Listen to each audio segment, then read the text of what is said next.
Hello hello, कैसे हैं आप लोग? सब एकदम बढ़िया हैं बच्चों। हम लोग कर रहे थे मैथमेटिक्स का सैम्पल पेपर और हम पहुंच चुके थे सेक्शन बी का क्वेश्चन नंबर 28 तक।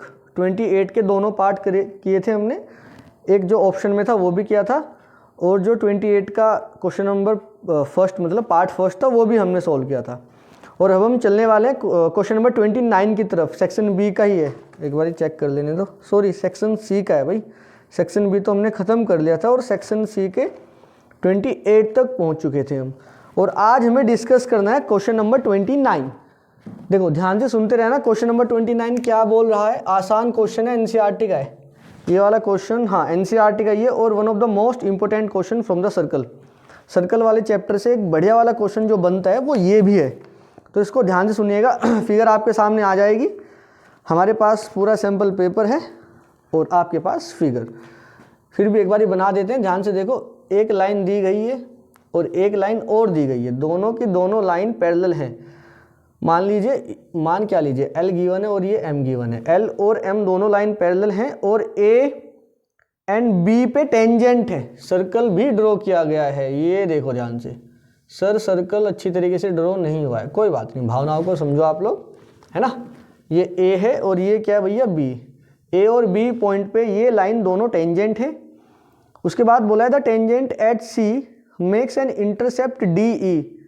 क्या बात है, मेक्स एन इंटरसेप्ट DE। ठीक है, एक टेंजेंट और ड्रॉ की गई है कुछ ऐसी। फिगर में देखिए, फिगर आपको गिवन है वाले क्वेश्चन में। इसको बोला है D, इसको बोला है C, इसको बोला है E। चलो आगे देखो, बोला है कि प्रूफ करो DFE। ये सेंटर है हमारा और DFE, ये वाला जो D, अच्छा सेंटर को F नाम दिया है, E, DFE, ये हमें 90 डिग्री प्रूफ करना है। काफ़ी सारे बच्चों ने ख़त्म कर भी लिया होगा क्योंकि क्वेश्चन ही इतना आसान है। एनसीईआरटी का क्वेश्चन है, कई बार कराया है। एक कॉन्सेप्ट याद रखना होता है, ध्यान से सुनो। ये वाले क्वेश्चन में कॉन्सेप्ट क्या लगा है वो देखो।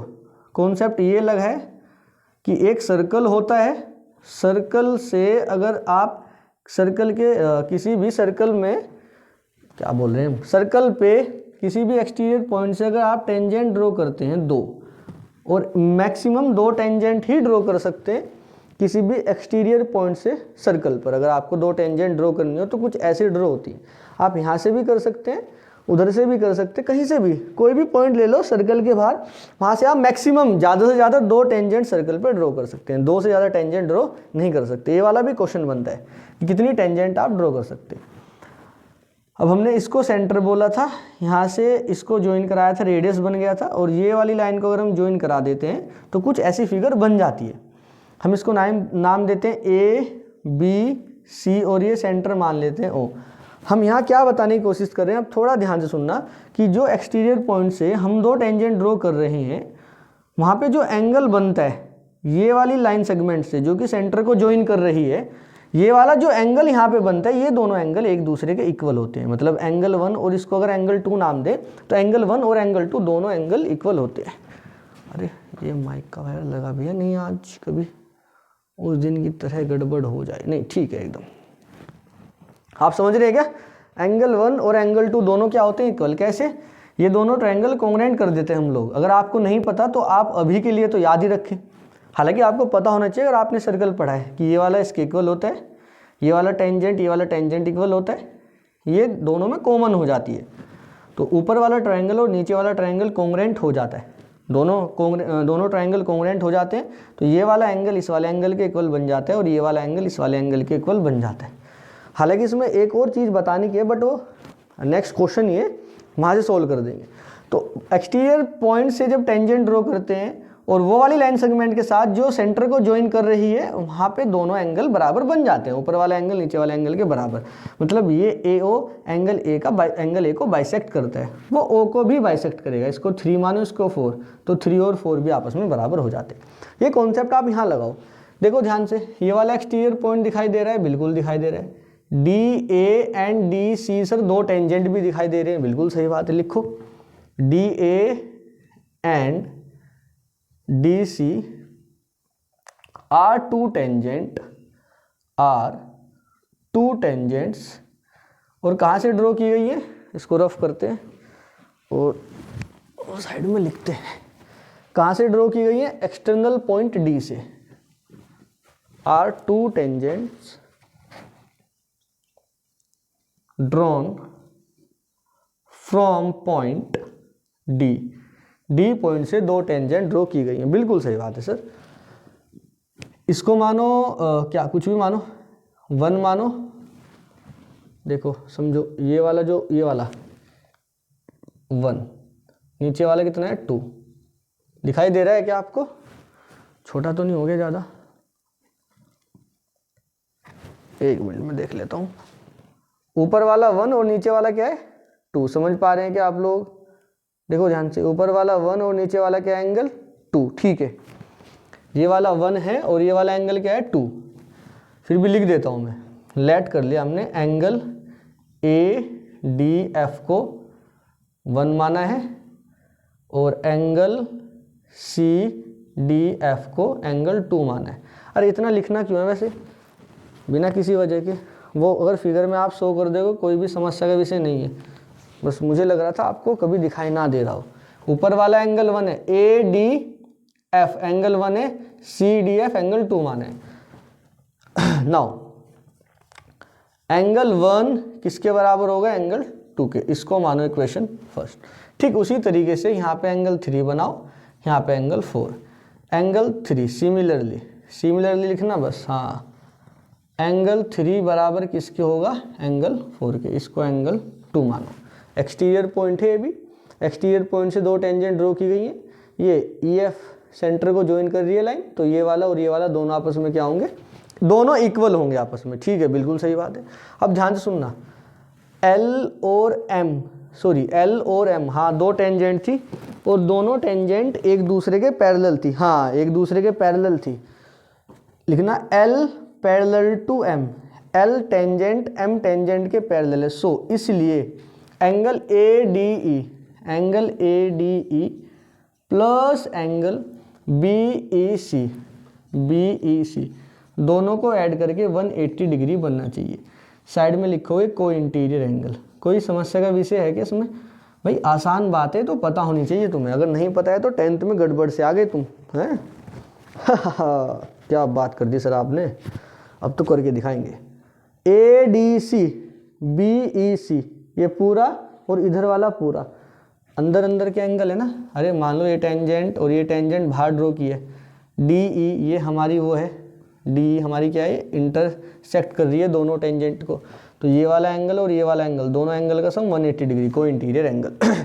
और ये एंगल 1 2 के बराबर, एंगल 3 4 के बराबर। और कुछ लिखना चाहते हो? देखो जरूरी तो नहीं है कि जब आपने लिख दिया DA एंड DC दो टेंजेंट से एक्सटीरियर पॉइंट से, तो अब क्या हुआ? एंगल 1 एंगल 2 के बराबर हो गया। साथ में ये भी लिख दो कि FD is a line segment joining exterior point two the centre. जरूरत भी नहीं, रहने दीजिए। अच्छा ये गौर से देखो, आपने ये प्लस ये 180 डिग्री लिखा। ADE को ध्यान से देखो, दिमाग लगाओ थोड़ा। ADE मतलब ये पूरा एंगल। इस पूरे एंगल का मतलब ये है कि ये एंगल 2 का 2 गुना है। अरे यार बात समझना, ADE जो एंगल दिखाई दे रहा है वो 1 + 2 करके ही तो है। ये रहा पॉइंट वो ADE ये वाला एंगल जो बन रहा है, यहाँ पे जो एंगल बन रहा है ये वाला, देखिए वाला ध्यान से, 1 और 2 को ऐड करके बन रहा है ना। हाँ, तो ये वाला एंगल 1 और 2 के ऐड करके बन रहा है। 1 और 2 आपस में इक्वल है, मतलब अगर 1 50 है तो 2 भी 50 होगा। 50 और 50 100 बन जाएगा। तो ADE पूरा 100 बन जाएगा। 100 का मतलब होता है 50 का 2 गुना। तो कौन से वाले 50 का? ऊपर वाले 50 का या नीचे वाले 50 का? कोई से भी 50 का 2 गुना। हम नीचे वाला 50 लेके चलेंगे क्योंकि वो हमारे काम का है। कैसे वो भी बताऊंगा। तो ADE को लिख सकते हैं 2 गुना ट्वाइस ऑफ एंगल 2, मतलब एंगल 2 का 2 गुना। BEC को लिख सकते हैं एंगल 4 का ट्वाइस ऑफ एंगल 4। समझ में आ रही है क्या बात? आपको नीचे दिखाई दे रहा है? अगर हम और नीचे लिख दें, नहीं सर ज़्यादा नीचे मत लिखो, चलो साइड में कर देता हूँ इधर। 4 और 3 दोनों आपस में इक्वल है, तो 4 का 2 गुना करोगे तो टोटल बन जाएगा। टोटल का मतलब एंगल BEC, तो हमने BEC को 4 का 2 गुना लिखा है। ये वाली बात तो पकड़ में आ रही है ना तुम्हारे? जब दोनों एंगल इक्वल है तो एक एंगल का 2 गुना करोगे तो दूसरा भी आ जाएगा ना, तो टोटल बन जाएगा जब दोनों को ऐड करोगे। ठीक है, बिल्कुल समझ गए सर। यहाँ से 2 कॉमन लेते हैं, जैसे ही हमने 2 कॉमन लिया बना angle 2 plus angle 4 is equal to 180 डिग्री। 2 को डिवाइड में लेके जाओ, angle 2 plus angle 4 is equal to 90। जब 2 डिवाइड में लेके जाओगे 180/2 हो जाएगा, 180/2 90 हो जाएगा। बिल्कुल सही बात। अरे ध्यान से देख, 2 और 4 का सम 90 डिग्री आ रहा है DFE ट्राइंगल में। ये रहा देख, यहाँ साइड में बनाता हूँ, ध्यान से देख लियो।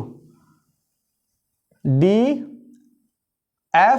ट्राइंगल में अंदर ये वाला और ये वाला अंदर वाला एंगल, इन दोनों का सम 90 डिग्री है, तो 100% थर्ड वाला एंगल भी 90 डिग्री बनेगा।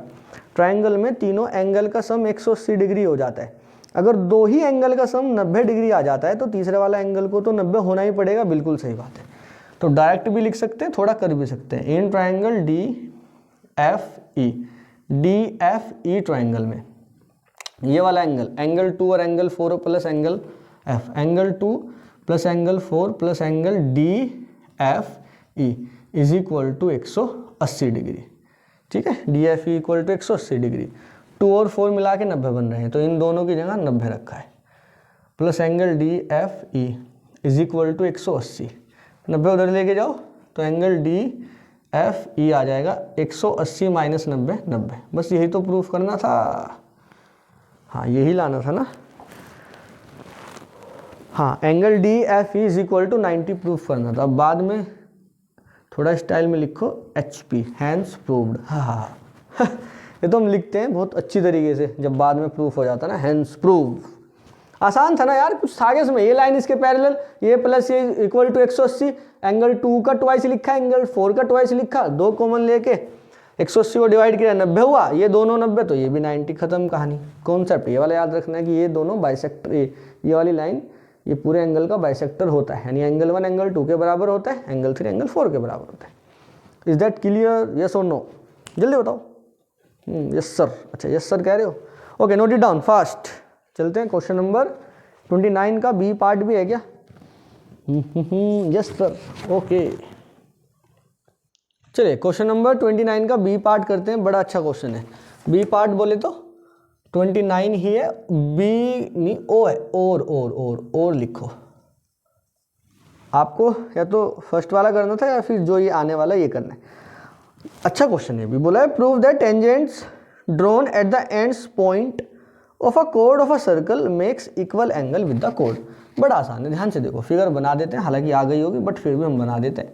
एक सर्कल है, अरे फिगर तो गिवन ही नहीं है, अच्छा बनानी ही पड़ेगी। एक सर्कल है, सर्कल का एक कोड है। सर कोड कैसे ले? उसने बोला है prove that tangents drawn at the ends of a code. एक कोड के एंड पर, मतलब एक कोड के एंड पॉइंट्स पर आपने टेंजेंट ड्रॉ की गई है। हाँ, टेंजेंट्स मतलब 2 टेंजेंट ड्रॉ किए। कोड सर ऐसे मानना है या ऐसे मानना है? देखो ऐसे मानोगे तो कहीं ना कहीं आपको ऐसा लगेगा कि सेंटर से ना होके जा रही हो, तो कोड को आप यहाँ से मान लीजिए। ये हमने कोड को मान लिया। बोलो ए एंड बी, ये हमारी ए बी हमारी ये कोड है, ठीक है। अब कोड का एंड पॉइंट ये रहा और ये वाली कोड का एंड पॉइंट ये रहा। जैसे हम डायमीटर के एंड पॉइंट से टेंजेंट ड्रॉ करते थे, ठीक उसी तरीके से इसके एंड पॉइंट से भी हम टेंजेंट को ड्रॉ करते हैं। ये दोनों हमारी टेंजेंट है। थोड़ा ठीक तरीके से बनाते हैं, इक्वल सी तो नजर आए। यस बनाते हैं, 1 मिनट रुको, 1 मिनट। टन टन टन टन टन टारा। ये रही, ये हमारी क्या है? टेंजेंट। मान लीजिए ये वाला पॉइंट P है। PA and PB are the two tangents drawn at the end point of the diameter, sorry कोड के एंड पॉइंट पे आपने 2 टेंजेंट को ड्रॉ किया। बिल्कुल सही बात है। अब मुझे एक बात बताइए आप, जब आपने कोड के एंड पॉइंट पे 2 टेंजेंट को ड्रॉ कर दिया है तो टेंजेंट तो एक्सटीरियर पॉइंट से ही ड्रॉ ही है ना। हाँ, दोनों टेंजेंट की लेंथ तो बराबर ही होगी। बिल्कुल सही बात है। आगे सुनो, आगे बोला है कि prove that tangents drawn at the ends of a code of a circle makes equal angle with the code. Code के साथ इक्वल एंगल बनाएंगे, मतलब ये वाला एंगल और ये वाला एंगल आपको दोनों को इक्वल प्रूफ करना है। ये टेंजेंट ये वाली कोड के साथ ये एंगल बना रही है, वो टेंजेंट ये वाली कोड के साथ ये एंगल बना रही है। We have to prove that both angles are equal to each other, दोनों एंगल एक दूसरे के इक्वल है, ये अपने को प्रूव करना है। अब ध्यान से सुनना मेरी बात। सर हम रेडियस ड्रॉ कर सकते हैं, हाँ भाई रेडियस ड्रॉ करने में किसी को भी कोई आपत्ति नहीं होनी चाहिए। सर होगी भी नहीं। सर ये हमारा सेंटर है, ये हमारी कोड है, ये कोड है बच्चों, ठीक है। ये लाइन बिल्कुल सीधी है, ये रही, ठीक है, ये हमारी कोड है। सर OA एंड OB दोनों रेडियस बराबर होंगी और हमें ये समझ में आ गया ये रेडियस और ये टेंजेंट 90 डिग्री का एंगल बनाएंगी, तो हम वही लिखने वाले हैं। Angle PAO is equal to 90 degree. Side में रीजन चिपकाना, radius is perpendicular to tangent या फिर tangent perpendicular to radius, radius perpendicular to tangent, इतना लिख देना। समझ जाते हैं, एग्जामिनर खुद समझ जाएगा, नंबर नहीं काटेगा। पक्का सर? बिल्कुल पक्का, 100% प्रोमिस। ठीक है। सिमिलरली ठीक इसी तरीके से एंगल PBO भी 90 डिग्री होगा। सर रीजन इज सेम, बिल्कुल सेम रीजन है। आप डैश मत लगाना, पूरा रीजन लिख देना। सर एक बात बताइए, अगर OA एंड OB दोनों इक्वल हैं तो OAB ये क्या आइसोस्केल ट्राइंगल हो सकता है? अरे वाह, आप तो इंटेलिजेंट है भाई। OAB ये एक आइसोसेलेस ट्राइंगल बन सकता है क्योंकि OA OB दोनों इक्वल है, क्योंकि ये दोनों रेडियस है, रेडियाई ऑफ द सर्कल। अगर ये दोनों इक्वल हैं तो ये दोनों एंगल भी तो इक्वल हो जाएंगे। इक्वल साइड के अपोजिट एंगल ट्राइंगल में इक्वल होते हैं। ये दोनों इक्वल साइड से, इसके अपोजिट एंगल ये रहा, इसके अपोजिट एंगल ये रहा, तो दो इक्वल साइड के अपोजिट एंगल भी एक दूसरे के इक्वल होते हैं। तो sir OAB angle OBP angle के इक्वल है, इसको 1 बोलो, इधर वाले को 2 बोलो। सर 1 2 क्यों लिखते हैं आप? बस ऐसे ही, OAB वाले झंझट में नहीं पढ़ना, अपने को 1 और 2 ही लिख देना है, काम बन जाएगा। लिखना here OA is equal to OB is equal to radius of circle. दोनों सर्कल का रेडियस है, इसलिए दोनों इक्वल भी हैं, रेडियस ऑफ सर्कल, बिल्कुल सही बात है। सो इसलिए एंगल 1 एंगल 2 के बराबर है। हाँ सर समझ गए, कोई दिक्कत? सर कोई दिक्कत नहीं है। OA OB दोनों रेडियस है, तो OAB आइसोसेलेस ट्रायंगल बन गया, इसलिए एंगल 1 एंगल 2 के इक्वल भी हो गया क्योंकि OA OB दोनों बराबर था। सर क्या ऐसा लिखना जरूरी है कि OAB आइसोसेलेस ट्रायंगल बन गया? लिख दो, नहीं भी लिखोगे तो कोई गड़बड़ वाली बात नहीं है। फिर भी चलो लिख ही देता हूँ, OA बराबर OB, so triangle OAB is an isosceles triangle. Isoscale isosceles जो भी आप बोलना चाहते हैं, triangle. Therefore angle 1 equal to angle 2, therefore angle 1 equal to angle 2। Angle 1 किसके इक्वल हो गया? एंगल 2 के। एंगल 1 एंगल 2 के इक्वल हो गया। मेरी बात ध्यान से सुनना, सुन लो ध्यान से। ये 90 के इक्वल था, ये भी 90 के इक्वल था। अब ध्यान से सुन लेना। नाउ PAO बराबर है एंगल PBO के। क्यों? क्योंकि दोनों 90 है। देख लो ना यार ऊपर से, PAO PBO दोनों 90 के बराबर है। PAO ये भी 90 है, PBO ये भी 90 है, और 90 90 तो इक्वल ही होता है। हाँ सर इक्वल होता है। तो PAO किसके इक्वल आ गया? PBO के। दो इक्वल में से अगर आप इक्वल को माइनस करते हैं तो आंसर भी तो इक्वल आता है। क्लास 9th याद करो, क्लास 9th में पोस्टुलेट एग्जाम्स वगैरह आई थी ना, इक्लिड की एग्जाम और पोस्टुलेट्स आई थी। बोला था उन्होंने दो इक्वल में से अगर आप इक्वल माइनस करते हो तो आंसर भी इक्वल ही आता है। दो इक्वल में अगर इक्वल ऐड करते हो तो आंसर भी इक्वल आता है। सर इतनी बड़ी बात थोड़ी है। मान लो 7 7 के इक्वल है यार, 7 7 के इक्वल है। 7 में से 2 माइनस करोगे 5, ये वाले 7 में से 2 माइनस करोगे 5, ये भी दोनों इक्वल होता है। उसमें क्या था ना सोचना। तो PAO PBO दोनों इक्वल है। PAO में से अगर हम 1 एंगल को माइनस करते हैं, एंगल PBO में से एंगल 2 को माइनस करते हैं, 1 और 2 दोनों इक्वल हैं, तो हमने दोनों साइड से इक्वल ही माइनस किए हैं। वो देखने में एंगल 2 एंगल 1 नजर आ रहा है, बट एंगल 1 एंगल 2 के ही तो इक्वल है। हाँ बिल्कुल सही बात है। तो PAO और एंगल 1 आपने माइनस किया, PAO एंगल 1 माइनस किया, PAO में से एंगल 1, देख यहाँ PAO, ये PAO में से एंगल 1 इधर वाला माइनस किया तो बचा क्या? PAB। तो एंगल PAB किसके इक्वल आ गया? देख PBO पी बी ओ में से एंगल 2 माइनस किया, पी बी ओ में से ऊपर वाला एंगल 2 माइनस किया, तो बचा क्या ये वाला ए बी पी या फिर B P A, angle P B P A नहीं P B A, P B A, समझ गए क्या।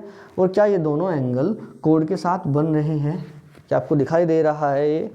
हाँ सर हमें दिखाई दे रहा है। क्या ये दोनों एंगल कोड के साथ बन रहे हैं? हाँ जी, पी ए बी ए रहा, पी बी ए ये रहा, और दोनों कोड के साथ बन रहे हैं, दोनों एंगल इक्वल। तो लिख दीजिए हैंस, क्या लिखना, hence tangents subtend equal angle with the कोड ए बी। ठीक है, बस इतना ही प्रूफ करना था आपको। लिखो या नहीं लिखो कोई फर्क नहीं पड़ता, सीधा लिखो हैंस प्रूव। सर बस इतना ही? हाँ इतना ही, लैंग्वेज और ज़्यादा नहीं, नहीं कोई ज़रूरत नहीं है। नंबर तो नहीं कटेंगे, बिल्कुल नहीं कटेंगे आप। ठीक है, नोट करिए आप। हम क्वेश्चन नंबर 30 की तरफ चलते हैं, बेहद आसान क्वेश्चन नंबर 30। देखो आसान क्वेश्चन है बिल्कुल, क्या कुछ बोल रहा है ध्यान से देखो। ये इसके इक्वल प्रूफ करना है, ये LHS लेके चलो। क्यों? ऐसे ही अरे LHS थोड़ा बड़ा साइड दिखाई दे रहा है ना, तो उसको थोड़ा ये ऐसा बनाना थोड़ा ईजी है। लिखो LHS sir sine theta divided by 1 minus cos theta है, plus tan theta divided by 1 plus cos theta है। हाँ सर इसको साइन कोस लिख सकते हैं, बिल्कुल लिख सकते हैं, इसको साइन डिवाइडेड बाई कोस लिख सकते हैं। तो देखो ध्यान से, sign theta divided by 1 minus cos theta को ऐसे ही रहने दो, प्लस इसको लिखो sine upon cos, sign theta divided by cos theta, और साइड में ये लिखा हुआ है 1 प्लस कोस। कोई दिक्कत वाली बात, बिल्कुल भी दिक्कत वाली बात नहीं होनी चाहिए। Sine theta upon cos theta, ऊपर से साइन कॉमन ले लो, तो ऊपर से साइन कॉमन लिया है साइन थीटा, बचेगा 1 अपॉन 1 माइनस कोस थीटा यहाँ पे, प्लस यहाँ से साइन तो बाहर आ गया, ऊपर तो 1 बचेगा, नीचे कोस लिखा हुआ है, कोई दिक्कत नहीं सर, कोई दिक्कत नहीं, और साथ में 1 प्लस कोस थीटा लिखा हुआ है। ठीक है सर, कोई समस्या का विषय नहीं है, ऊपर से साइन कॉमन आता नजर आ रहा था तो हमने ले लिया। ठीक है सर, साइन थीटा इसको यहाँ लेके जाओ, इसको यहाँ लेके जाओ, नीचे की मल्टीप्लाई नीचे, ये क्या कर रहे हैं वही, क्या सर, अरे वही एल्सियम वगैरह जैसे हम लेते थे, बिल्कुल सही बात है, इसको यहाँ लेके जाओ सर, कोस थीटा 1 प्लस कोस थीटा, इसको यहाँ पे लेके जाओ, plus 1 minus cos theta divided by दोनों का मल्टीप्लाई। देखो 1 माइनस कोस थीटा और 1 प्लस कोस थीटा मल्टीप्लाई होके बनाएंगे 1 माइनस कोस स्क्वायर थीटा, और 1 माइनस कोस स्क्वायर थीटा को लिख सकते हैं साइन स्क्वायर थीटा। हा क्या बोल दिया सर, वापस करते हैं। 1 माइनस कोस थीटा इसके साथ मल्टीप्लाई में आएगा 1 माइनस कोस थीटा, मल्टीप्लाई में आएगा कोस थीटा 1 प्लस कोस थीटा। अगर आप मुझे कहो तो हम इन दोनों को कुछ इस तरीके से लिख दे क्या, किस तरीके से, देख अभी बताता हूँ किस तरीके से। ऐसे इसको रफ करते हैं, ये जो कोस था 1 माइनस कोस थीटा पहले लिखते हैं और कोस थीटा को बाद में, कोई समस्या का विषय नहीं है। मल्टीप्लाई में आप आगे पीछे करके लिख सकते हैं, कोई दिक्कत नहीं आती। इसके नीचे लिखें या ना लिखें? नहीं सर मत लिखो, ऊपर लिख देते हैं। इधर देख साइन थीटा बाहर था हमारा, बाहर ही रहने दे, घर के बाहर रहने दो उसको अभी थोड़ी देर। कोस थीटा की मल्टीप्लाई अंदर करो, तो कोस थीटा प्लस ये वाले कोस की ये वाले कोस में कोस स्क्वायर थीटा, ओके। यहाँ पे 1 माइनस कोस थीटा, बीच में प्लस का साइन है, 1 माइनस कोस थीटा का केवल सी लिख देता हूँ, है ना, आएगा नहीं पूरा, डिवाइड में है ये 1 माइनस कोस, सर ये 1 माइनस और ये 1 प्लस है, 1 माइनस कोस 1 प्लस कोस, ये बन जाएगा 1 माइनस कोस स्क्वायर थीटा, ए माइनस बी ए प्लस बी। ठीक है सर, और साइड में लिखा है कोस थीटा। देखो सैम्पल पेपर सोल्व कर रहे हैं और फिर भी हम आपको ऐसे समझाने की कोशिश कर रहे हैं, बिल्कुल ही लाइन टू लाइन, एक एक लाइन ही समझ में आ जाए। हालांकि ख़त्म हो जाना चाहिए था क्वेश्चन अब तक, बट फिर भी कोशिश कर रहा हूँ धीरे धीरे समझाने की, कि भाई जो मान लो थोड़ा सा एवरेज बच्चा भी है वो भी बात को पकड़ पाए। ठीक है, जो थोड़ा ऊपर ऊपर से पढ़ के आया है वो भी थोड़ा सा कवर कर ले, उसके लिए भी थोड़ा आसान बन जाएगा। कोस थीटा, और ये सी का मतलब भी कोस था, माइनस सी है ये प्लस कोस है, दोनों कैंसिल आउट हो जाएंगे, 1 प्लस कोस बचेगा, sine theta 1 plus cos square बचेगा, cos square theta divided by 1 minus cos square theta, identity थी ना, आइडेंटिटी थी sine square theta plus cos square theta equal to 1। हाँ, तो वहाँ से निकाल लेंगे sine square theta equal to 1 minus cos square theta, तो 1 माइनस कोस स्क्वायर थीटा की जगह रखेंगे साइन स्क्वायर थीटा, साइड में कोस थीटा लिखा हुआ है, साइन थीटा ये साइन स्क्वायर, एक गायब, तो बचेगा 1 plus cos square theta divided by sine theta, और ये कोस थीटा। एक ही तो गायब हुआ है, एक तो बचेगा, sine theta into cos theta. Separate कर लीजिए, 1 upon sine theta into cos theta plus cos square theta divided by sine theta into cos theta. अच्छा एक बात बता, साइन थीटा है, ये कोस थीटा है, ये ऊपर जाएगा और यहाँ कोस से एक कोस गायब हो जाएगा। साइन का उल्टा करिए, उल्टा करो कोसेक थीटा, कोस का उल्टा करो सेक थीटा। एक कोस गायब हुआ, कोस अपॉन साइन, एक कोस गायब हुआ, एक ही तो कोस बचेगा, कोस अपॉन साइन कोट बन जाएगा। दिखाई दे रहा है? बिल्कुल दिखाई दे रहा होगा, एक बार चेक कर लेता हूँ मैं। हाँ, और हमें यही प्रूफ करना था, यही हमारी RHS है। LHS लेके चले थे, RHS हमारी आ गई। आसान था, बिल्कुल आसान था। सर एक बार और समझा दो, एक बार और समझाते हैं। टेन को साइन अपॉन कोस में लिखा है, ऊपर से साइन कॉमन लिया है, ये रहा, यहाँ पे 1 बचा है, 1 माइनस कोस नीचे, साइन कॉमन लिया था, वहाँ पे 1 बचेगा, cos theta 1 plus cos theta as it is. इसको यहाँ लेके गए, इसको यहाँ लेके गई, तो ये यहाँ आ गया और ये यहाँ, और नीचे का मल्टीप्लाई नीचे किया। ठीक है, यहाँ बिल्कुल कोई दिक्कत वाली बात नहीं सर, कोई दिक्कत वाली बात नहीं है। साइन ये रहा अपना, ऊपर अंदर मल्टीप्लाई किया, cos theta plus cos square theta plus 1 minus cos theta को सी लिखा, नीचे 1 minus cos theta 1 plus cos theta 1 minus cos square theta, ये रहा मल्टीप्लाई बाई कोस थीटा। तो अपना cos theta cancel, 1 plus cos square theta बचा, नीचे 1 minus cos square theta sine square theta multiply cos theta, एक sign गायब हो गया, ऊपर 1 plus cos square theta divided by sine theta multiply cos theta. उसके बाद सेपरेट किया है, 1 के अपोन में भी ले गए हैं और कोस स्क्वायर थीटा के भी अपोन में। अरे जब आप अलग अलग होते हैं, एलसीएम लेके एक बना देते हैं, तो एक को अलग अलग काहे नहीं कर सकते रे? बिल्कुल कर सकते हैं सर, वही हमने किया है। ठीक है, और फिर उसका रेसिप्रोकल, साइन का उल्टा कोसेक, कोस का उल्टा सेक थीटा, एक कोस गायब किया है, कोस अपॉन साइन कोट बन गया है। ओके, खत्म कहानी। क्वेश्चन नेक्स्ट की तरफ चलते हैं, और 31 क्वेश्चन है आपका मीडियन वाला। ठीक है, इसको भी सोल्व करते हैं रे, अब ध्यान से देखना। चलिए 31 भी करते हैं। आपको 31 में कैलकुलेट करना है भैया मीडियन। डाटा आपको गिवन है और अपने को कैलकुलेट करना है, find the median of the following data. Following data का मीडियन कैलकुलेट करना है। अच्छा, मीडियन का फॉर्मूला याद होना चाहिए, मीडियन कैलकुलेट हो जाएगा। याद है? नहीं सर याद नहीं है, कोई बात नहीं, अभी हो जाएगा। Median is equal to L plus n/2 minus CF upon F multiplied by H। ये फॉर्मूला मेरे हमेशा याद रहता है, मुझे काफ़ी आसान लगता है, पता नहीं क्यों। सर L क्या होता है? L होता है जो आपकी मीडियन क्लास होती है उसकी लोअर लिमिट। अभी बताएंगे क्या होता है। n/2, n का मतलब फ्रीक्वेंसी का सम, 2 का मतलब 2 से डिवाइड उसका हाफ। ठीक है, हाँ। CF मतलब क्यूमुलेटिव फ्रीक्वेंसी, F मतलब फ्रीक्वेंसी, H मतलब अभी बताते हैं। H का मतलब जैसे ये 20 और 30 दोनों के बीच में गैप कितना है सर? 10 का गैप है, तो ये अपना H बन जाएगा। अभी ध्यान से सुनो, टोटल ये फ्रीक्वेंसी है, टोटल फ्रीक्वेंसी का सम 100 है। n/2 कितना बन जाएगा सर? n/2 बन जाएगा 100/2 दैट इज 50। इसको लिखना कहाँ पे? पहले तो मीडियन का फॉर्मूला चिपकाना, उसके बाद n/2 कैलकुलेट करना। n/2 is equal to sir 50 आ गया, 100/2 50। ठीक है, आपको सबसे पहले यही करना है, फ्रीक्वेंसी का सम का हाफ मतलब n/2 कैलकुलेट करना है, वो कितना आ गया? 50।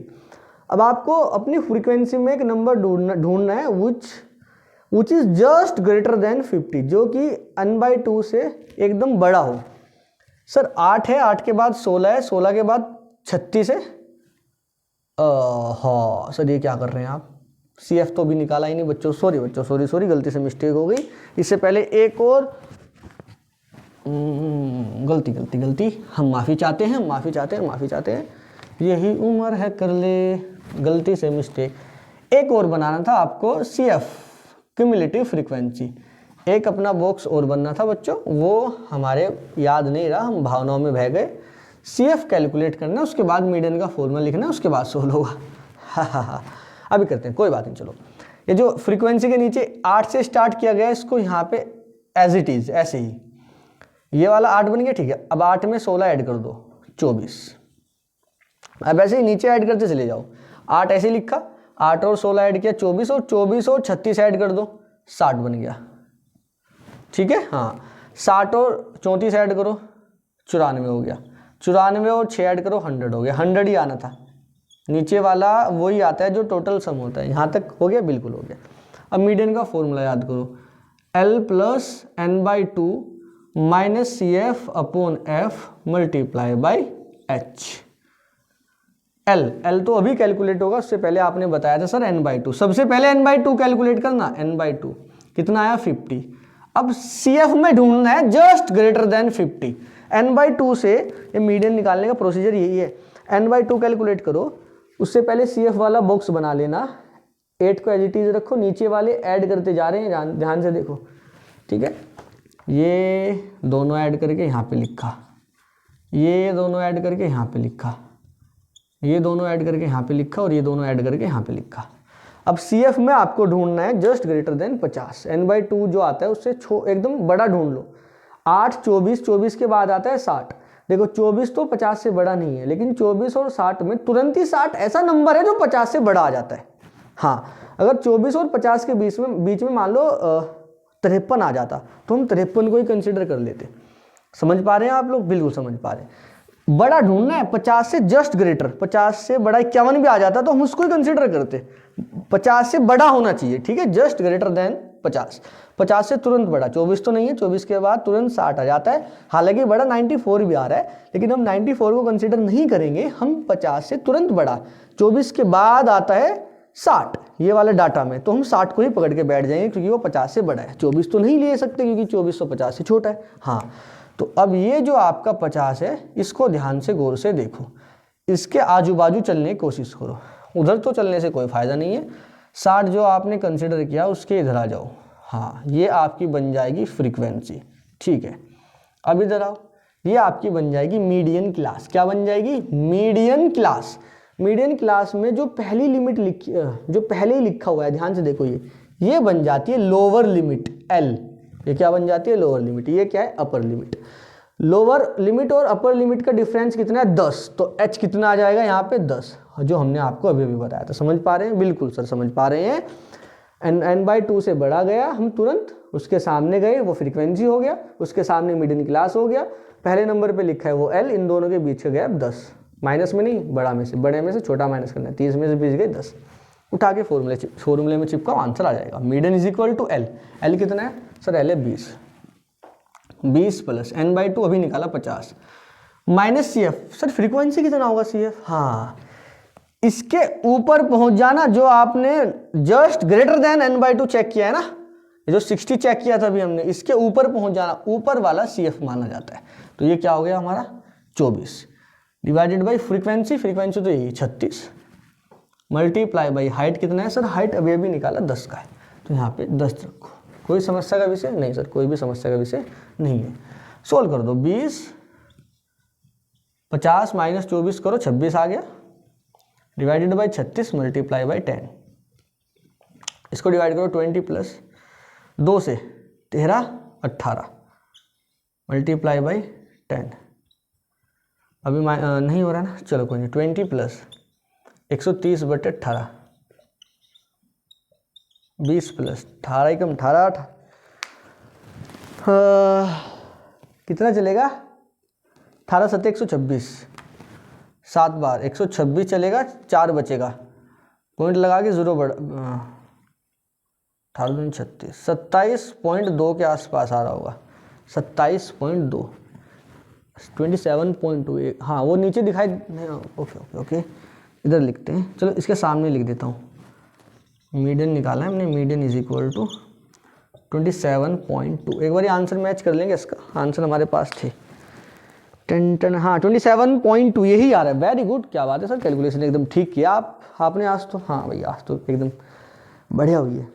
समझ में आना? आसान है यार ये तो। स्टैटिस्टिक्स सबसे ज़्यादा नंबर दे के जाता है, ऑब्जेक्टिव में नंबर कटने के चांस रहते हैं इसमें, क्योंकि थोड़ा सा घुमा के पूछ लेता है। वो मीडियन क्लास को इंक्लूड कर लेगा, मोड वाली क्लास को इंक्लूड कर लेगा, वहाँ से कुछ पूछ लेगा। ठीक है, कोई नहीं, करेंगे क्वेश्चन, सारे करेंगे। बट ये मीडियन का क्वेश्चन तो बेहद आसान आता है। एक क्वेश्चन आता है इसमें जो एकदम बढ़िया वाला आता है, ए और बी कैलकुलेट करने का। मीडियन आपको गिवन होगा, कुछ मिसिंग फ्रीक्वेंसीज गिवन होंगी, वो कैलकुलेट करने के लिए बोलेगा। वो एकदम बेहतरीन वाला क्वेश्चन है, उसमें मजा आता है करने में। ये तो एकदम आसान सा था, कुछ क्वेश्चन था, कोई बात नहीं, आप इसको नोट करिए, आसान थे। नेक्स्ट क्वेश्चन की तरफ चलते हैं हम।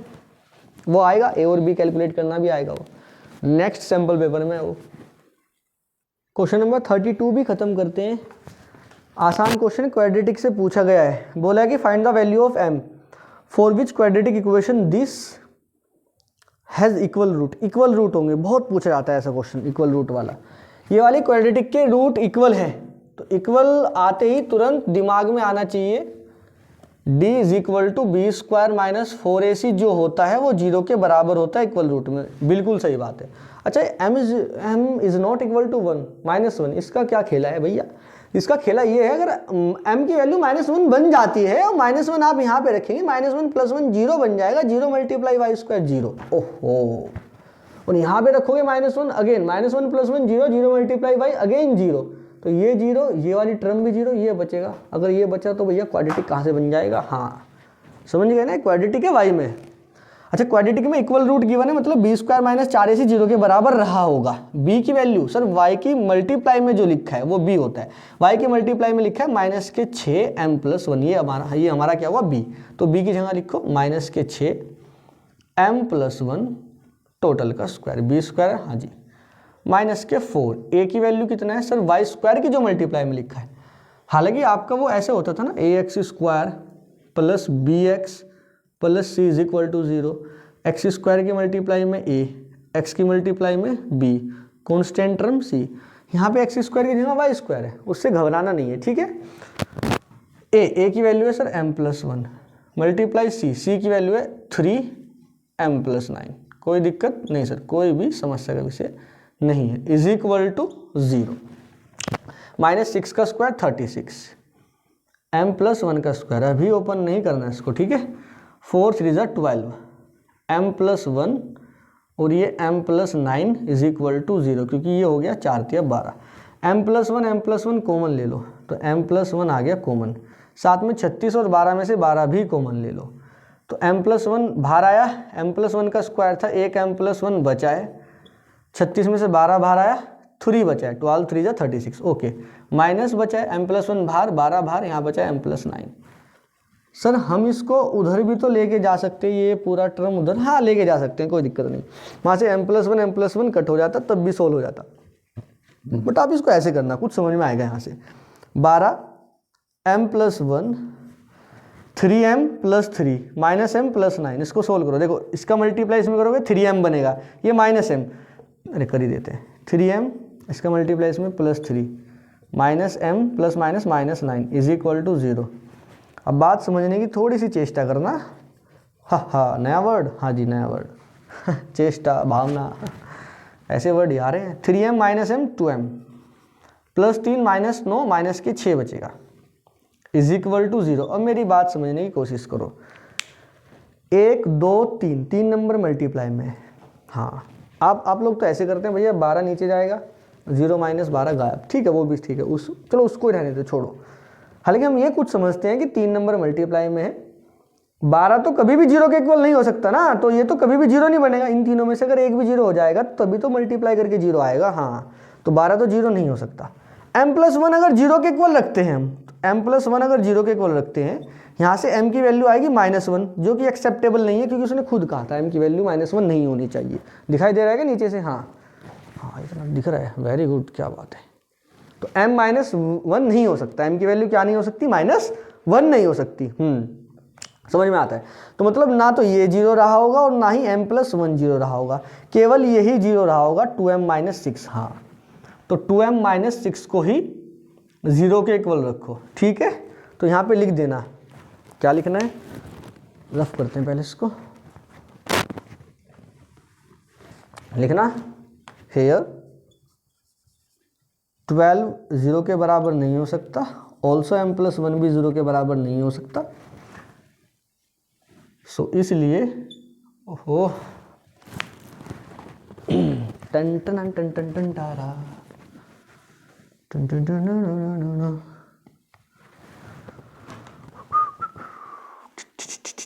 सो इसलिए 2m - 6 ही 0 के बराबर बन सकता है। सर हम समझ गए ना, तो ये 0 12 कभी 0 हो सकता है, नहीं हो सकता, m + 1 0 नहीं हो सकता है, क्योंकि अगर 0 हो जाता है m की वैल्यू -1 आ जाती है, विच इज़ नॉट एक्सेप्टेबल। वो बोल रहा है कि m की वैल्यू -1 नहीं होनी चाहिए, यही बचा है, यही 0 हो सकता है। हाँ ये 0 होगा, सब में मल्टीप्लाई करके 0 बना देगा। ये 0 कब होगा? 2m - 6 is equal to 0, 2m is equal to -6 उधर गया +6, m इज इक्वल टू 6/2, 2 3 ज़ा 6। क्या बात है, क्या बात है सर, m की वैल्यू आ गई 3। हमें m की वैल्यू कैलकुलेट करनी थी और उसके साथ साथ और कुछ भी कैलकुलेट करना था, उसके साथ साथ करना था रूट्स ऑफ द इक्वेशन। ये वाली जो इक्वेशन है इसके रूट। m की वैल्यू अगर आ गई तो इक्वेशन क्या बनेगी, नाउ इक्वेशन बनी 3 यहाँ पे रखो, 3 और 1 4, 4y²। 3 यहाँ रखो, 3 और 1 4, 4 × 6 -24 y। 3 यहाँ पे रखो, 9 और 3 12, 12 3 36 इज इक्वल टू 0। यहाँ से 4 को मान लो तो y², 4 6 की 24, 4 9 36 0। अब वही सिचुएशन बन गई, 4 को उधर लेके जाओ, ऐसे समझ लो 0/4 0 हो गया, तो ये बचेगा y² माइनस के 6y + 9 इज इक्वल टू 0। इसको सोल्व कर लेना। अब ये आपका काम है, हमारा काम नहीं है, आसान है। इसको सोल्व कर लेना, आंसर आ जाएगा 9 के ऐसे फैक्टर प्लस करके 6 आए, 3 और 3 6, तो y की वैल्यू 3 और 3 आ जाएगी। दोनों रूट बराबर है ना, हाँ इक्वल रूट है, तो दोनों इक्वल रूट आएंगे। कितना आएगा, 3 और 3। समझ पा रहे हैं क्या आप लोग, बिल्कुल समझ पा रहे हैं सर, ठीक है। सोल्व कर लेना, आंसर आ जाएगा। आसान था यार ये तो। m की वैल्यू निकालना थोड़ा सा शायद आपके लिए टिपिकल हो सकता है, बट वो हमने कर दिया। अब इसके रूट निकालना ना वो आसान काम है, वो आप ही कैलकुलेट करेंगे। फैक्टराइजेशन मेथड से कर लेना, ठीक है, हो जाएगा। Very good. नेक्स्ट क्वेश्चन की तरफ चलते हैं। 32 का और वाला पार्ट करते हैं। सेक्शन डी चल गया भाई हमारा, ये वाला है 32 सेक्शन डी में था। बोला sum of ages of father and son is 45। Father and son की एज का सम 45 है। अरे बड़ा आसान है यार, तो करना। कंसिडर करते हैं कि भैया जो एज है फादर की x कंसिडर कर लो, तो सन की आ जाएगी 45 - x। ये तो समझ में आ गया, आना चाहिए। मान लो अगर कैसे मान लेते हैं, ऐसे मान लो, थोड़ा 45 से कम लेके आओ। मान लो मेरी एज जैसे मान लीजिए 23 ईयर्स है और आपकी मान लो 10 साल है, ठीक है। तो मेरी 23 है और आपकी 10 है, तो हम दोनों को ऐड करते हैं तो बन जाता है 33। अगर हम आपको ये बोलें कि देखो हमारी और आपकी एज का सम 33 है, हाँ, उसमें से मेरी एज हमें दी गई है बस। मान लो उसमें से हमको बोला है, हमने आपको बोला कि हमारी दोनों की एज का सम 33 है और हमारी एज 23 है, तो आपकी एज कितनी होगी। तो आप क्या करोगे सर, जो टोटल सम था उसमें से ना आप वाली एज माइनस कर देंगे, तो जो बचेगा वो हमारी एज आ जाएगा। ये किसकी एज सर, हमारी, मतलब आपकी एज, ठीक है। हाँ सर बिल्कुल सही बात है। तो दोनों का सम 45 था। अब कंसिडर कर लेते हैं, let us assume that father's age is equal to x। Father की एज x मान लिया, तो सन की एज कितनी आ जाएगी, 45 - x। Let father's age is equal to x। ऐसे भी लिख सकते हैं, let father's present age is equal to x। So son's age, sons की एज कितनी हो जाएगी सर, एकदम सिंपल है, 45 - x ईयर्स। हाँ, इतना ईयर्स और इनकी एज है इतना ईयर्स, कोई समस्या का विषय नहीं है सर। आगे बढ़ो। बोला है 5 ईयर एगो, 5 साल पहले। देखो अभी सिचुएशन जो है ये है, इससे 5 साल पहले जाना है, ये प्रेजेंट की है। लेट फादर्स, इसको बोलो प्रेजेंट एज, अभी की एज जो है इतना है। सन्स प्रेजेंट एज, उनकी भी प्रेजेंट एज इतना है। अब चलो 5 साल पीछे, 5 ईयर्स एगो, 5 साल पीछे। फादर्स एज बताओ ज़रा, फादर्स एज कितना रहा होगा 5 साल पहले। सर 5 माइनस कर दो ना, अगर अभी 15 है मान लो, तो 5 साल पहले 10 रही होगी। तो अभी अगर x है तो 5 साल पहले x - 5 रही होगी। बिल्कुल सही बात है। एंड सन्स एज, और भैया सन्स की एज कितनी होगी, son's age is equal to 45 - x है, इसमें से भी 5 माइनस करते हैं तो हो जाएगा 45 - 5 मतलब 40। तो 40 - x ईयर्स इतना हो जाएगा, कोई समस्या का विषय नहीं है।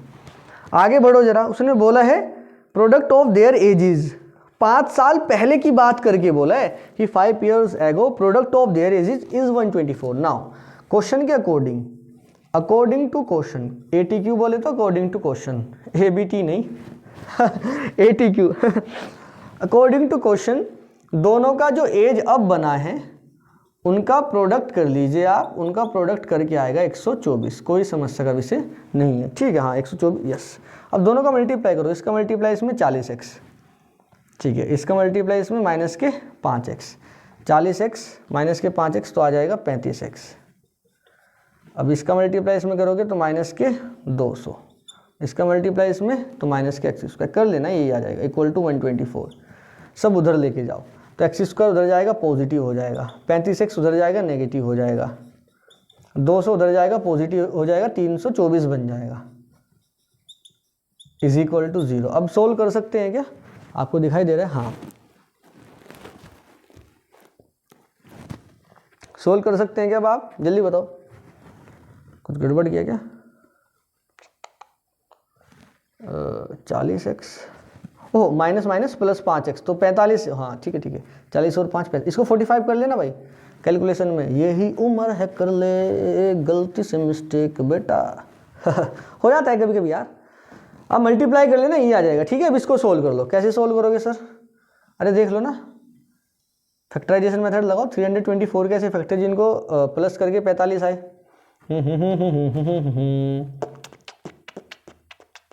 टन टन टन टन टन टारा, क्या बन रहा है? फैक्टराइजेशन मेथड लगाएं या कर लोगे आप? यार बताओ ना, कर लोगे क्या? या वो लगाएं क्वाड्रेटिक फॉर्मूला। चलो क्वाड्रेटिक फॉर्मूले से निपटा देते हैं। अरे वाह क्या बात है।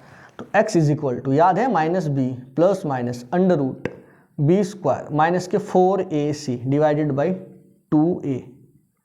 इससे कर लेना माइनस बी माइनस 45, यहाँ रखोगे प्लस 45 बन जाएगा, plus minus B square minus के 4ac। हाँ वैसे इसका 36 और 9 आ रहा है। ठीक है, 36 और 9, 36 और 9 बन रहा है। चलो छोड़ो यार, क्यों लगाना इसको, फैक्टराइजेशन मेथड से उड़ाओ। 36 और 9 आ रहा है, देखो फैक्टर करके दिखाएं, कर लो, ये कर लेना यार। एक्स स्क्वायर माइनस 324 के फैक्टर कर लेना, जो आएंगे 36 और 9, 324 इज इक्वल टू 0। देखो 36 और 9 को ऐड करोगे 45, 36 और 9 की मल्टीप्लाई करोगे 324। ये कैसे निकाला? अरे वही ऐसे फैक्टर कर लेना 324 के, और देख लेना एक्स स्क्वायर माइनस 36x, वैसे डायरेक्टली लिख दूँ क्या मैं? चलो छोड़ो, 9x plus 324 is equal to 0। यहाँ से x को मान लो x माइनस 36, यहाँ से 9 को मान लो माइनस का x minus 36 is equal to 0 बचेगा। 9 कॉमन ले लोगे तो x माइनस 36 ये वाला ही बन जाता है। तो x माइनस 36 कॉमन लो वापस से, x माइनस 9 नीचे लिख दो, इसके दिख जाएगा, हाँ दिख जाएगा, लिख दो सर, कोई दिक्कत वाली बात नहीं। x की वैल्यू 36 आ जाएगी और x की वैल्यू 9, इसको 0 के बराबर रखोगे 36, इसको 0 के बराबर तो 9, तो x की वैल्यू 36 आ रही है और x की वैल्यू क्या आ रही है? 9 आ रही है। तो भैया एक तो x की वैल्यू 36 आई है, एक 9। 36 मतलब अगर देखो x की वैल्यू 36 है, x मतलब फादर एज अगर 36 है तो सन की एज कितनी होगी? 45 माइनस 36 मतलब 9 साल। तो अगर फादर की एज 9 साल है तो सन की एज कितना हो जाएगा? सॉरी, फादर की एज अगर 36 है, सन की एज 9। ठीक है, तो यहाँ लिख देता हूँ, थोड़ा सा स्पेस चाहिए बस। तो फादर्स एज कितना आ गया? फादर्स एज आ गया सर 36 और son's age sir 45 minus 36 is equal to 9। कोई दिक्कत नहीं सर? कोई दिक्कत नहीं। अच्छा एक्स की वैल्यू 9 भी तो आ रही है। 9 अगर हम कंसिडर करते हैं फादर की एज, तो फादर की एज को अगर 9 कंसिडर करते हैं तो सन की एज 45 माइनस 9, 45 माइनस 9 मतलब 36। ऐसा हो सकता है क्या? पापा जी की एज 9 साल और सन की एज 36? ना, ये तो इम्पॉसिबल ये नहीं हो सकता। ठीक है, ये प्रैक्टिकली पॉसिबल नहीं है, सामाजिक तौर पे ये पॉसिबल नहीं है भाई। देखो कि समझ रहे हैं ना आप लोग? हाँ बिल्कुल समझ रहे हैं सर, ये सही नहीं है। ओके चलिए अब हम चलते हैं क्वेश्चन नंबर नेक्स्ट की तरफ, मतलब 33 की तरफ। ओके चलिए, हमारा क्वेश्चन नंबर है भैया 33। देखो ध्यान से क्या दिया गया है क्वेश्चन में। फिगर हमने बना दिया और फिगर आपके सामने भी आ जाएगी क्योंकि ये वाले क्वेश्चन में फिगर मेंशन थी। बस बोला गया है कि प्रूफ करो in the given figure DEFG। DEFG ये एक स्क्वायर है, स्क्वायर है मतलब सारे एंगल 90 के हैं। ये भी 90, ये भी 90, तो इधर वाला भी 90 बन जाएगा। ये भी 90 है और ये भी कितना है? 90। अच्छा सुनो, ये दोनों साइड तो पैरेलल ही होंगी, GF और DE। हाँ सर, GF और DE क्या होगी? पैरेलल। DE GF के पैरेलल, ये लाइन पूरी भी तो पैरेलल होगी। हाँ ठीक है सर, पूरी पैरेलल होगी। जब DE पैरेलल है तो BC भी पैरेलल होगी GF के। हाँ ये वाली बात सही है।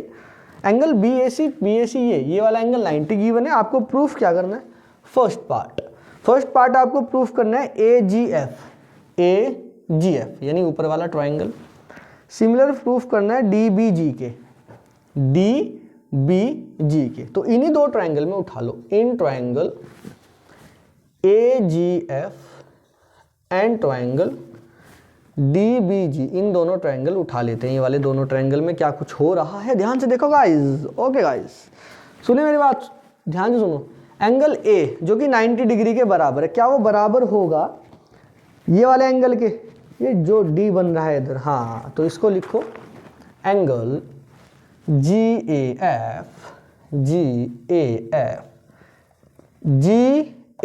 एफ, यहां से भी ऐसे चलो बी डी जी, तो G A F B D G के बराबर होगा, क्योंकि ईच 90, दोनों ही 90 डिग्री के।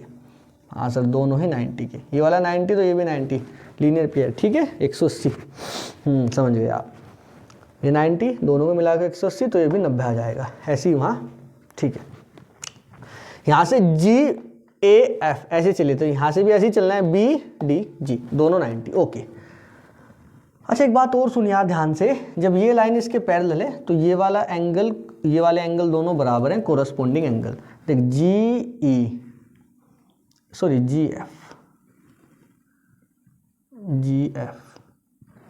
एफ पैरेलल है बी सी के, और ये ट्रांसवर्सल जा रही है जी बी वाली ये, तो ये वाला एंगल दोनों इक्वल हैं, कोरस्पोंडिंग एंगल। बात समझ पा रहे हैं?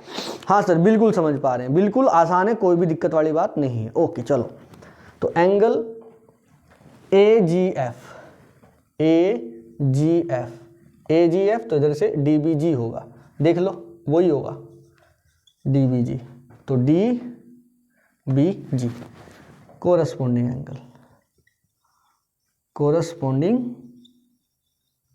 एंगल्स, बस इतना ही लिख दे, हाँ इतना ही काफ़ी है। सो बाय एंगल से ए जी एफ ट्राइंगल सिमिलर हो गया डी बी जी के, पहला पार्ट खत्म। सेकंड पार्ट की तरफ चलो। सेकंड पार्ट में बोला है A G F E F C के, तो ये दो triangle, in triangle A G F and triangle E F C, ये दो ट्राइंगल उठाओ, A G F and E F C same, ये 90 ये भी 90, ये कोरस्पोंडिंग ये भी कोरस्पोंडिंग, ये तरीके से देखो ऐसे, ये और ये समझ पा रहे हैं? हाँ सर बिल्कुल समझ पा रहे हैं। तो लिखो एंगल एफ ए जी, ठीक है, एफ ए जी, तो इधर से सी ई एफ लिख दो, एंगल सी ई एफ, ठीक, कोई दिक्कत है नहीं। यहाँ से एफ ए जी लिखा, तो यहाँ से सी ई एफ, जैसे यहाँ चलो ना वैसे यहाँ चल दिया करो, एफ ए जी तो सी ई एफ आ भी जाएगा, सी ई एफ 90, ठीक है। साइड में लिखो ईच 90, वो corresponding angle A F G is equal to angle A F G E C F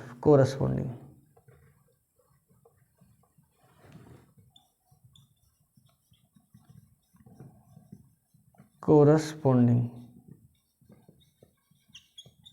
समझ रहे हैं? ए F G E C F ये रहा E C F. Radhe Radhe Radhe Radhe, चलिए हो गया भाई ये भी। So by angle triangle A G F similar to triangle E F C. Okay, दोनों ट्राइंगल सिमिलर। थर्ड वाले पार्ट की तरफ चलो। अरे वाह, D B G E F C, D B G ये रहा ई एफ सी। अरे यार एक बात बताओ, ये ट्राइंगल इसके सिमिलर, ये इसके सिमिलर, तो ये दोनों भी तो सिमिलर। हाँ, ये वाला इसके सिमिलर, ये इसके सिमिलर, तो ये दोनों भी सिमिलर। बस यही लिखना है। ये रफ करता हूँ साइड से और यही लिखता हूँ जो अभी बताया है। देखो ध्यान से, थर्ड पार्ट में by first and second part पहले और दूसरे पार्ट से ध्यान से देखो, A G F D B G के सिमिलर है, triangle A G F similar है ट्रायंगल डी बी जी के, yes sir, and triangle A G F E F C के भी सिमिलर है, A G F D B G के similar है, A G F E F C के भी similar है।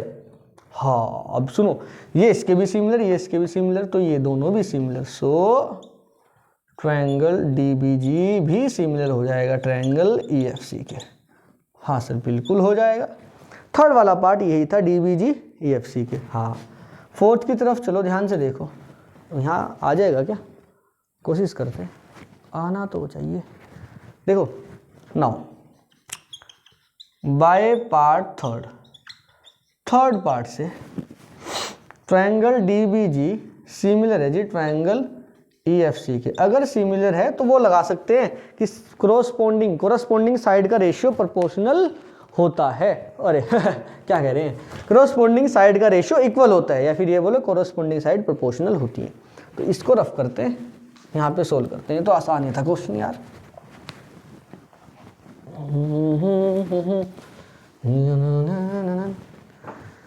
देखो triangle D B G E F C के सिमिलर, तो D B divided by E F, सो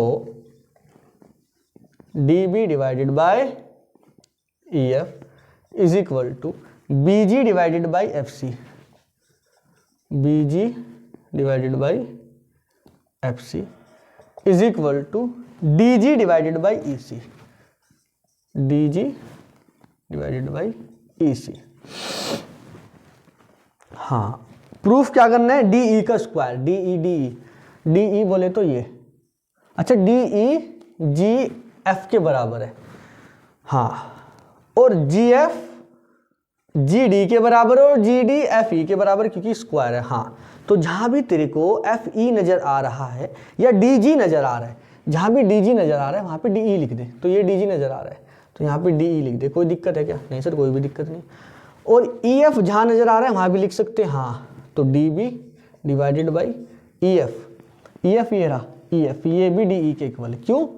क्योंकि सर ये भी तो साइड है स्क्वायर की। हाँ बिल्कुल सही बात है यार।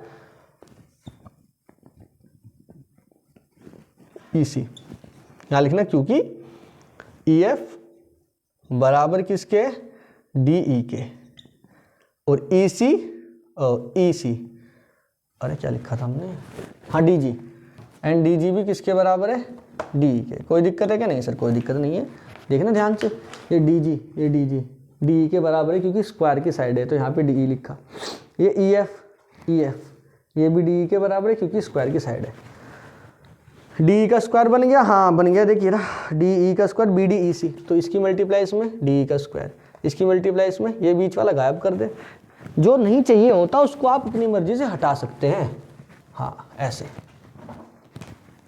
तीनों मेंबर में से शुरू और लास्ट वाला मेंबर ले लिया, तो इसकी मल्टीप्लाई क्रॉस मल्टीप्लाई कर दो, डी बी मल्टीप्लाई ई सी बराबर D E multiply D E, यानी डी बी मल्टीप्लाई ई सी बराबर डी का square, D E multiply D का स्क्वायर। कोई दिक्कत नहीं सर, कोई भी दिक्कत नहीं है। तो यही हमें प्रूफ करना था कि डी ई का स्क्वायर बराबर डी बी मल्टीप्लाई ई सी। खत्म कहानी। समझ में आया? आसान था सर, ठीक है आसान ही था, इतना मुश्किल भी नहीं था। 34 रहता है, 2 पार्ट है 34 के, फिर 35, मतलब कुल मिला के 3 क्वेश्चन रहते हैं। 2 पार्ट नहीं, मतलब एक और में दिया गया है। और टाइम कितना हुआ है वीडियो का? अरे वाह 1 घंटे के आसपास अभी भी हो चुकी है। कर देखे थोड़ी लेंदी वीडियो हो। और 3 क्वेश्चन है, मान लीजिए 15 मिनट लगेंगे, 10 ज़्यादा भी लग सकती है भाई कैलकुलेशन। ओ अरे वाह 35 क्वेश्चन वही है भाई। मीडियन गिवन है, फ्रीक्वेंसीज ए और बी, मिसिंग फ्रीक्वेंसी कैलकुलेट करनी है। चले करते हैं, एक क्वेश्चन और कर लेते हैं ना। चलो एक क्वेश्चन और करते हैं, एक क्वेश्चन, बस एक क्वेश्चन बच्चों। देखो यार थोड़ा कम ज़्यादा बना है, ये विड्थ कहीं पे ज़्यादा है कहीं पे कम है, तो आप प्लीज़ भावनाओं को समझना, विड्थ को मत देखना, ठीक है। हम क्वेश्चन पढ़ देते हैं। बोला a well whose diameter is 7 metre, एक कुआं है जिसका डायमीटर 7 मीटर है। अब ध्यान से सुनना, कुआं तो यही है भाई अंदर वाला, ये देखो कुएं का ऊपर वाला पार्ट हमने बनाया है, ये रहा कुएं का ऊपर वाला पार्ट हमने बनाया है, इसको हमने माना है, अरे इसको तो बाद में बताएंगे। कुएं का ऊपर वाला पार्ट, जैसे कुआं होता है ना गोल होता है ऊपर से, उसका ऊपर वाला पार्ट बनाया बस ये, वो पूरा डायमीटर 7 था तो रेडियस यहाँ से यहाँ तक हो जाएगी 7/2।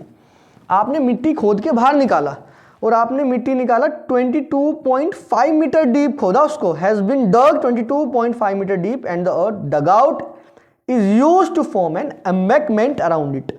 इसके अंदर से मिट्टी निकाला, यहाँ से खोद के मिट्टी निकाला, इसके बाहर चारों तरफ ऐसे फैला दिया, एक बांध टाइप बना दिया इसके चारों तरफ, ठीक है। इसके चारों तरफ मिट्टी को गोल गोल गोल गोल ऐसे ही रख दिया, तो बाहर ये मिट्टी है, ठीक है। हाँ, ये ब्लू वाली क्या है, ये ब्लू वाली मिट्टी है बाहर, ये अपनी मिट्टी है बाहर ब्लू वाली, और ये इसका विड्थ हमने माना x है, आप कुछ भी मान सकते हैं, x y p q r कुछ भी मान सकते हैं, ठीक है। हाँ, तो अच्छा एक बात बताओ, यहाँ से आपने मिट्टी निकाला, वो मिट्टी तो यहाँ पे फैलाया गया, तो यहाँ से जो मिट्टी निकाल रहे हैं उसका वॉल्यूम बराबर होगा वो वाली मिट्टी है जो मिट्टी आप यहाँ पे डालने वाले हो, और यहाँ पे वही वाली मिट्टी डालोगे जो यहाँ से निकालोगे, तो यहाँ वाली मिट्टी और ये वाली मिट्टी दोनों का वॉल्यूम बराबर है। हाँ, यही करने वाले हैं, दोनों का वॉल्यूम बराबर रखेंगे। और बोला है कि हाइट जो है एम्बैंकमेंट की, जो इसके चारों तरफ आपने गोल गोल मिट्टी का ढेर लगाया है वो कुछ हाइट तक गया है, वो वाली हाइट आपको गिवन है, कितना गिवन है 1.5 मीटर। विड्थ कैलकुलेट करनी है ये वाली। अच्छा एक बात सुनो, volume of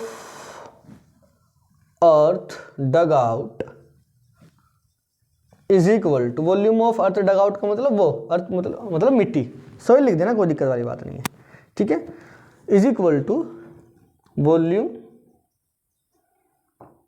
of earth around the well, जो वेल के चारों तरफ, कुएं के चारों तरफ होगी वही वॉल्यूम होगी जो आप बाहर निकालोगे। बिल्कुल सही।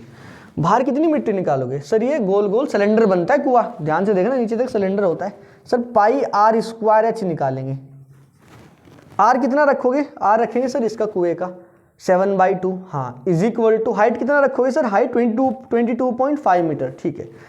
अब ये जो बाहर मिट्टी डाली है इसका वॉल्यूम कैसे निकालोगे? सर अगर हम इसको बड़े वाला सिलेंडर कंसिडर करें, उसमें से छोटे वाले का वॉल्यूम माइनस करें, ऐसा कुछ समझ लो, तो बाहर वाली वॉल्यूम बचेगी ये। सर ये क्या कह रहे हैं, सुनो मेरी बात ध्यान से, इसको हम पेपर को साइड में रखते हैं, 1 मिनट रुको। अरे यार सर्दी बढ़ती जा रही है भाई। देखो पाई आर मतलब ये 7/2 और ये प्लस एक्स, ये टोटल ले लिया हमने, आर को टोटल कंसिडर किया, 7/2 plus X, pi R square multiply height H. Height सुनो मेरी बात ध्यान से, देखो हाइट कैसे निकालोगे। अच्छा एक बात सुनो ध्यान से, थोड़ा समझने की कोशिश करना। ये गोल कुआं था, इसके चारों तरफ हमने एक और मिट्टी का ढेर लगाया, कितने ऊपर तक लगाया होगा? सर उसकी हाइट गिवन थी, हाइट कितना गिवन थी? सर हाइट गिवन थी 1.5, तो 1.5 मीटर ऊपर तक आपने ढेर लगाया, तो 1.5 मीटर ऊपर तक ढेर लगाया। अब ये टोटल में से यहाँ तक अंदर वाला माइनस करेंगे तो बाहर वाला वॉल्यूम बच जाएगा, वो समझ पा रहे हैं? तो ये वाला जो है, ये वाला और ये टोटल जो है, हम क्या करेंगे इस टोटल में से ये वाला गोल गोल वाले का वॉल्यूम, इसका कितना वॉल्यूम? इसका उतना वॉल्यूम जो 1.5 मीटर तक है, तो टोटल का 1.5 मीटर डीप, बीच वाले का 1.5 मीटर डीप तक, टोटल में से बीच वाले का 1.5 मीटर डीप तक वॉल्यूम को माइनस करेंगे तो बाहर वाला बच जाएगा, ये वाला। समझ पा रहे हैं क्या? तो ये कितना है 7/2 प्लस एक्स मल्टीप्लाई हाइट तो इसका भी उतना ही है, 1.5 लेके जाना है, ठीक है। हाँ, कभी कुएं का हाइट रखो नीचे तक ना, उसमें से माइनस करना है पाई इसका अंदर वाले का 7/2 पाई आर स्क्वायर, हाइट इसका भी 1.5, इसका 1.5 तक ही लेके जाना है। बात समझ पा रहे हैं क्या? समझने की कोशिश करो, इसका भी हाइट कहाँ तक लेके जाएंगे? 1.5 तक ही। ये वाली बात तो समझ में आ रही है ना? 1.5 तक क्यों? क्योंकि भाई वॉल्यूम जो हमने कैलकुलेट कर रहे हैं टोटल का, वो 1.5 मीटर डीप तक कर रहे हैं, और अंदर वाले का भी 1.5 मीटर डीप तक वॉल्यूम, और उनका रेडियस वेरी कर रहा है, बड़े वाले का 7/2 प्लस एक्स, छोटे वाले का 7/2 सिलेंडर, ऐसे मान लीजिए। हाइट दोनों की सेम रख रहे हैं, तो टोटल में से अंदर वाले का वॉल्यूम रेडियस चेंज करते हुए हाइट उतना ही रखते हुए अगर माइनस करते हैं तो ये जो बाहर वाला पार्ट बचा इसका वॉल्यूम आ जाएगा। हाइट कितना रहेगा 7.5 की। बात समझ पा रहे हैं? हाँ, समझनी चाहिए आपको। ये वाला पाई एज इट इज, ये तो रेडियस सिलेंडर का है, ये 7/2 का स्क्वायर। हाइट कितना है सिलेंडर वाला, हाइट रखना है यहाँ पे, तो 22.5 था, 22.5 ही तो था, एक बार चेक कर लेता हूँ मैं। हाँ 22.5। पाई कॉमन ले लो, 1.5 भी कॉमन ले लो, बचेगा क्या? ये बचेगा 7/2 प्लस एक्स का स्क्वायर, यहाँ पे बचेगा -7/2 का स्क्वायर। समझे क्या? समझना चाहिए आपको। देखो पाई कॉमन लिया है, 1.5 कॉमन लिया है, ये रहा पाई, ये रहा 1.5, यहाँ पे 7/2 प्लस एक्स, ये रहा उसका स्क्वायर, यहाँ पे माइनस का 7/2 का स्क्वायर। और आप समझ लो जब भी ऐसी वाली सिचुएशन बने ना सिलेंडर वाले केस में, तो पाई रखो, बड़े वाला आर स्क्वायर माइनस छोटे वाला R square multiply by H. ये वाली बात याद कर लेना। बड़े वाला आर कैसे रखोगे? ये प्लस एक्स, मतलब जो विड्थ होगा, और डिवाइडेड बाई अंदर वाला मल्टीप्लाई एच। पाई से पाई गायब। 7/2 का मतलब 49/4, 22.5 इज इक्वल टू 1.5। इसको ओपन करो, ए स्क्वायर 7/2 का स्क्वायर प्लस बी स्क्वायर मतलब एक्स स्क्वायर प्लस 2, ए की वैल्यू 7/2, 2a और b की वैल्यू 2ab। कोई दिक्कत नहीं सर, कोई दिक्कत नहीं, माइनस 7/2 का स्क्वायर। कोई भी समस्या का विषय नहीं है। अच्छा ध्यान से देख, 7/2 का स्क्वायर प्लस का है, ये 7/2 का स्क्वायर माइनस का है, गायब हो गया। 49/4 multiply 22.5 is equal to 1.5 X square, 2 से 2 गायब, 7x प्लस 7x, यही बचा है बस सर, यही बचा है। अब इसको थोड़ा सा सोल्व करने की कोशिश करते हैं। नीचे दिखाई दिया आपको यहाँ? हाँ इतना दिख रहा है, इधर सोल्व कर देते हैं। इसको रफ कर दोगे, इसको नोट कर लेना ये साइड में, अच्छी वाली बात लिखी हुई है भाई। ओहो सर्दी भाई बढ़ती जा रही है भाई, 1 घंटा हो गया ना, 1 घंटे बाद सर्दी ज़्यादा लग रही है अब। क्या बात है भाई। अच्छा 4 ना उधर लेके जाओ, 49 मल्टीप्लाई 22.5 इज इक्वल टू, 4 को यहाँ पे लेके जाओ, 15 मल्टीप्लाई 4, 15 चौका 60, एक के बाद पॉइंट लगा दोगे 6 बचेगा, 6x स्क्वायर प्लस 7x। ठीक है, हाँ यही है क्या? यही बचना चाहिए क्या? क्या लगता है? ठीक है, अब तक तो ठीक ही लग रहा है मुझे, बस कुछ गड़बड़ ना हुई हो हमसे कहीं। चलो ठीक है, ओके चलो इसको 6 को डिवाइड में लेके आओ, तो 6 को यहाँ से गायब करो, यहाँ लिख देते हैं, और ये पॉइंट यहाँ से रिमूव करते हैं, नीचे एक 0 लगाते हैं, मतलब 10 आ जाए, नीचे 10 आ जाएगा। ठीक है, हाँ ठीक है ठीक है ठीक है, ओके ओके ओके। इसको सोल्व करते हैं। अब ध्यान से ये देखना, कुछ कट रहा है क्या? 3 से, 3 2 जा 6, 3 7 जा 21, 3 5 जा 3 7 21, 3 5 15, और कुछ नहीं कट रहा है सर, और तो कुछ भी नहीं जा रहा है। ठीक है, इसको सोल्व करते हैं बस, और क्या है यार, ये कैसे हो सकता है? कुछ गड़बड़ तो नहीं हुआ कहीं हमसे? 5 से जा रहा है भाई, 5 2 जा 10 एंड 5 1 जा 5, हाँ 5 दूनी 10, 15 5 75। ओके, ये बन जाएगा 2 दूनी 4, ये 15 निम 135, हासिल लगे तेरा, 15 चौका 60 नहीं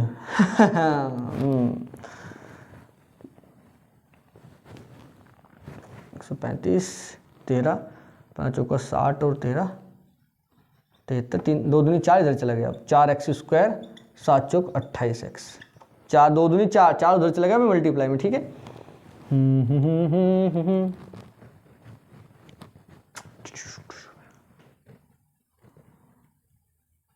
इसको सोल्व करो, 4x स्क्वायर प्लस 28x, ये उधर चला जाएगा माइनस के 735 इज इक्वल टू 0। 4 से डिवाइड हो रहा है क्या? ये हो जाता तो थोड़ा मजा आ जाता।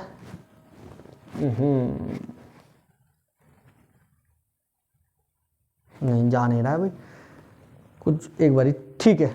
ये आपका बन गया एक इक्वेशन। क्या यही बन रहा है? हाँ यही बन रहा है, तो इसको ही आपको सोल्व करना पड़ेगा। इसके फैक्टर कर लीजिए, फैक्टर आएंगे 70 और 42। हाँ हमने किया था भाई पहले से ही इसको फैक्टर, हाँ हमें लग रहा था ये थोड़ा बड़ा है, तो 70 और 42 फैक्टर आ गया है इसका।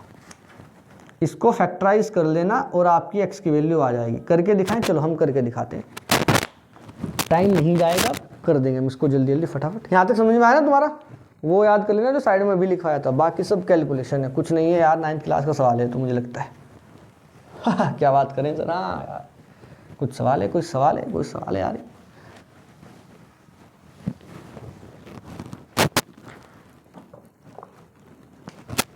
देखो ये बना 4x² प्लस 28x माइनस 735 बराबर 0। तो इसके फैक्टर बने थे, बचा बाड़ी 70 माइनस 42। 4x² प्लस 70 माइनस 42 लिख देना और सोल्व हो जाएगा। इसके फैक्टर हमने कर लिए थे पहले, थोड़ा सा टाइम जाता। अभी 735 की मल्टीप्लाई 4 में करना, जो आएगा उसके फैक्टराइजेशन, प्राइम फैक्टराइजेशन मेथड से फैक्टर कर लेना, ये दोनों आ जाएंगे। या फिर वो लगा लेना श्रीधराचार्य फॉर्मूला। टाइम बचाते ना थोड़ा, आप कर लेना कैलकुलेशन। तो 70x माइनस 42x, कॉन्सेप्ट तो आपको पता ही है ना कैसे करते हैं, बस। तो इज इक्वल टू 0, यहाँ से कॉमन ले लो 4 आ जाएगा कॉमन, नहीं 2 कॉमन लो भाई, तो यहाँ पे बचेगा, और x भी कॉमन आ रहा है ना, तो 2x कॉमन आ गया। यहाँ पे बचा 2x प्लस 35 माइनस 42 कॉमन ले लेते हैं। 42 तो नहीं, 42 नहीं आएगा भाई, 21 कॉमन आ जाएगा। तो यहाँ पे 21 दूनी 42x माइनस कॉमन आ गया तो प्लस बचेगा, और अंदर बचेगा 35। सेम बचना चाहिए ना। 21 पंजे 105, 10 21 या 63 और 10 73, बिल्कुल सही, यही बचेगा। तो 2x प्लस 35 कॉमन ले लेना, बचेगा 2x minus 21 is equal to 0। एक बार उठाओ इसको 0 रखो, 2x प्लस 35 बराबर 0। एक बार उठाओ इसको 0 के बराबर रखो। यहाँ से तो नेगेटिव आएगा, 2x इक्वल टू माइनस के 35, 2 डिवाइड में आएगा, तो माइनस के 35/2। x की वैल्यू नेगेटिव, विड्थ कभी नेगेटिव नहीं हो सकती, चौड़ाई कैसे नेगेटिव होगी? बिल्कुल सही, ये बन जाएगा 2x इज इक्वल टू 21। 2 को डिवाइड में लेके जाओ, 21/2 10.5 मीटर। ये हमारा आंसर। बात समझ पा रहे हैं क्या आप लोग? हाँ 21/2 हमारा आंसर है, बिल्कुल सही। तो बच्चों हमने निपटा लिया है क्वेश्चन नंबर 34 भी।